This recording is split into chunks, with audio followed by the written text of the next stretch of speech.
আমাদের শখটাই আমরা পূরণ করছি এবং আলটিমেটলি যেন একটা সময় সাধারণ জনগণ যেন এখানে লাভবান হতে পারে। একটা বিনোদন জগৎ থাকা মানে কিন্তু একটা এলাকার অনেক বড় উন্নয়ন। ওই কেন আসার জন্যই কিন্তু আমরা রেডি করছি।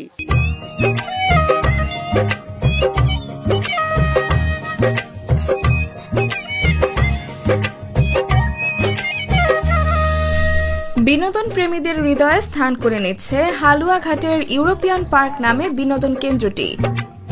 ব্যস্ততম রাজধানীর বাহিরে কোলাহলমুক্ত মনোরম পরিবেশে ময়মনসিংহ জেলার হালুয়াঘাটে অবস্থিত একটি বিনোদন কেন্দ্র ইউরোপিয়ান পার্ক।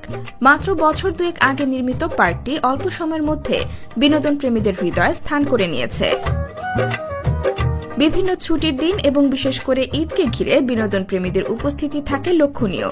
স্থানীয় বিনোদন প্রেমীদের হাতের নাগালে এমন দৃষ্টিনন্দন পার্ক পেয়ে খুশি পার্কে আগত দর্শনার্থীরা। এখানে এসে ঘুরতেছি, খুবই ভালো লাগতেছে। সারাদিন ঘুরছি, ময়মনসিংহ অনেক জায়গায় ঘুরছি, লাস্ট এখানে আসছি, বিকেলটা ভালোই কাটতেছে।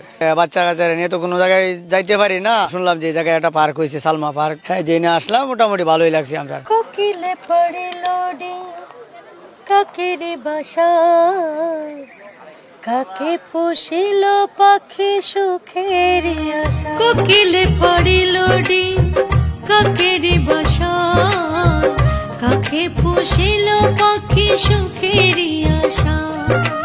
আমাদের জনপ্রিয় কণ্ঠশিল্পী সালমা আপা আমাদেরকে এই পার্কটি উপহার দিয়েছেন। আমি দূর থেকে ঘুরতে আসছি, খুব ভালো লাগতেছে। আরও নতুন কিছু আইটেম যোগ করলে খুব ভালো লাগবে। আমাদের বাংলাদেশে জনপ্রিয় কণ্ঠশিল্পী সালমা আপা, ওনার পার্কে এসে খুবই ভালো লাগলো, আমি খুবই আনন্দিত।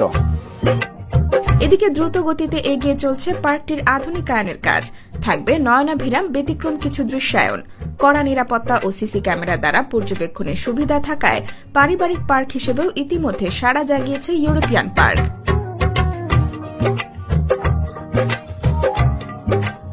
দেশের একজন বিশিষ্ট আইনজীবী হয়েও গ্রামে বিনোদন প্রেমীদের জন্য কাজ করে যাচ্ছেন বাংলাদেশ সুপ্রিম কোর্টের আইনজীবী ব্যারিস্টার সানাউল্লাহ নূরের সাগর।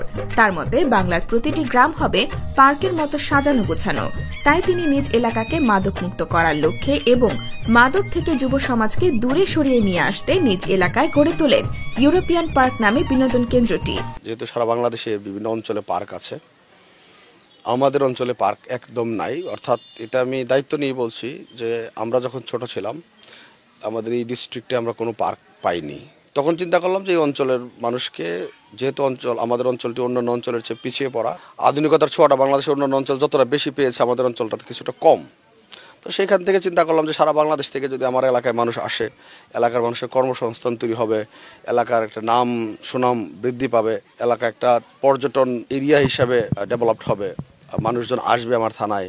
তো এই পরিকল্পনা থেকে আসলে কাজ করেছি এবং মানুষের দেখলাম যখন অনেক সাপোর্ট, আমাদের এলাকার মানুষজন খুবই ভদ্র নিরীহ এবং মার্জিত মানুষ এই অঞ্চলে থাকে। তো মানুষের যখন দেখলাম আগ্রহ মারাত্মক, আমাদের অঞ্চলের মানুষজন, আমাদের আপনজনদের আগ্রহ দেখে আসলে আমরা আস্তে আস্তে পার্কটা ডেভেলপ করার চিন্তা করলাম।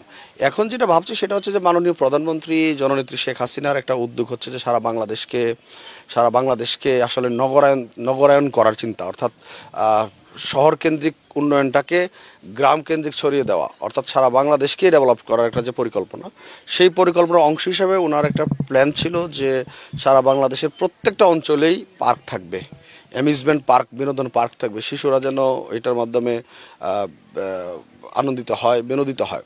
তো সবচেয়ে অন্যতম বিষয় হচ্ছে মাদকের প্রভাব হচ্ছে সারা বাংলাদেশে কম বেশি বেশ। এটার বিরুদ্ধে জিরো টলারেন্স সরকার গ্রহণ করেছে, বিভিন্ন আইন শৃঙ্খলা বাহিনী কাজ করে যাচ্ছেন।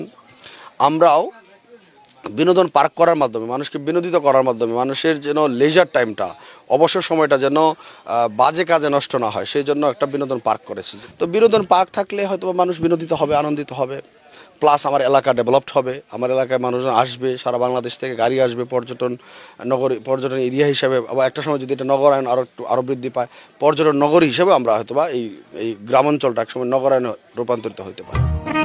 দেশের বিভিন্ন জেলা উপজেলায় অবস্থিত বিনোদন কেন্দ্রগুলো থেকে ব্যতিক্রম কিছু আয়োজন থাকবে ইউরোপিয়ান পার্কে, এমনটাই জানালেন পার্কটির প্রতিষ্ঠাতা দেশের জনপ্রিয় সঙ্গীত শিল্পী মৌসুমী আক্তার সালমা।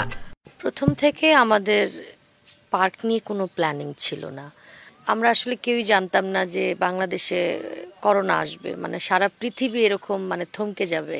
তো ওই টাইমে যখন আমরা সাফিয়া ফাউন্ডেশন নিয়ে কাজ করছিলাম, এর আগে থেকেই আমরা স্টার্ট করেছিলাম। ডে বাই ডে আসলে এটা খুব বাজে একটা অবস্থা হচ্ছে করোনাতে।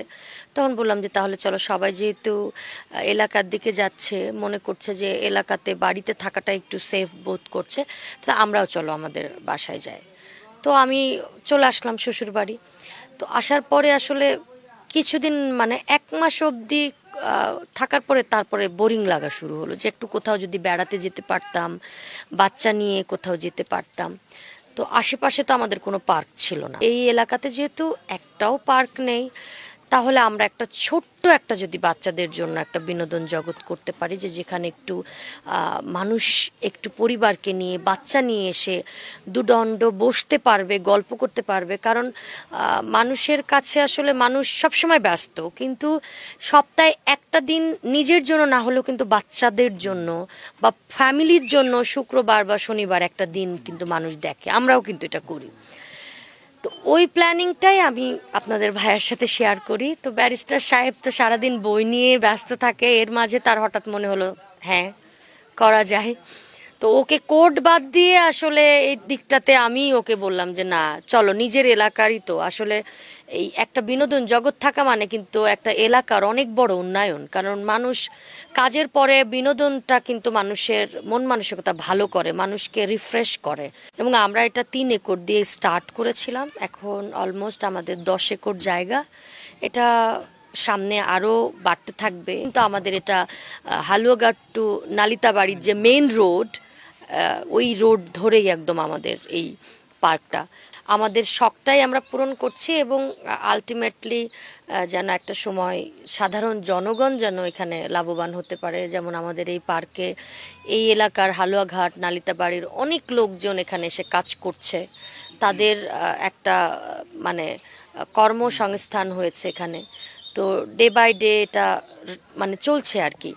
আমাদের প্রথম টার্গেট ছিল যে আমরা সমাজসেবা করব, সাধারণ মানুষের পাশে থাকব এবং সাধারণ মানুষ আমাদেরকে যেহেতু ভালোবাসেন, ওই ভালোবাসাটা রেখে উন্নয়নের দিকে এগিয়ে যাওয়া।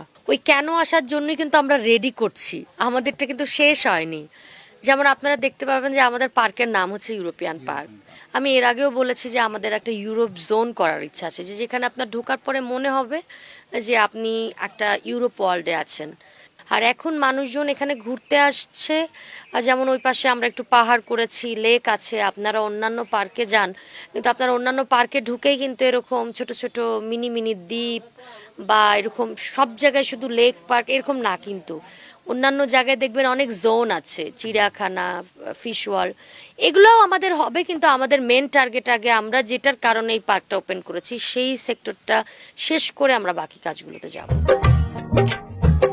ময়মনসিংহ থেকে ফিরে রিপোর্ট করেছেন মোহাম্মদ মোস্তফা খান। জোনাকি টেলিভিশনের ক্যামেরায় ছবি তুলেছেন এম আজিজুল ইসলাম।